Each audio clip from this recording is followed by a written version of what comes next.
Breaking news आए थे वहां share कर रहे हैं। CTD सिंध सां मुक़ाबले दौरान पाबंदी मढ़ियल तंज़ीम जा ब दहशतगर्द मारिजी विया। ज़ियाउल नंजार जो चवण आहे दहशतगर्द उस्मान ऐं कासिम रशीद शहीद DSP अली रज़ा के कत्ल में मुलविस हुआ। सूबाई वज़ीर जो इहो चवणु आहे समाज दुश्मन अंसरनि ऐं दहशतगर्दनि ख़िलाफ़ जुरतमंदाना कार्रवायूं क़ाबिल तहसीन आहिनि।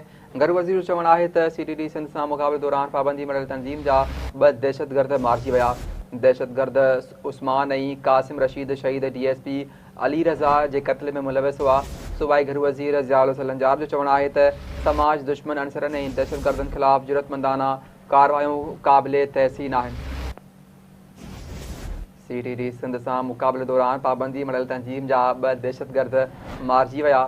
दहशतगर्द उस्मान ऐं कासिम रशीद शहीद DSP अली रज़ा के कत्ल में मुलविस हुआ। सूबाई घर वज़ीर जो चवणु आहे त समाज दुश्मन अंसरनि ऐं दहशतगर्दनि ख़िलाफ़ जुरतमंदाना कार्रवायूं क़ाबिल तहसील आहिनि। असां ॿुधाईंदा हलूं त घर वज़ीर जो चवणु आहे त CTD सिंध सां मुक़ाबले दौरान पाबंदी मढ़ियल तंज़ीम जा ब दहशतगर्द मारिजी विया। दहशतगर्द उस्मान ऐं कासिम रशीद शहीद DSP अली रज़ा के कत्ल में मुलविस हुआ। समाज दुश्मन अंसरनि ऐं दहशतगर्दनि ख़िलाफ़ जुरतमंदाना कार्रवायूं क़ाबिल तहसीन आहिनि।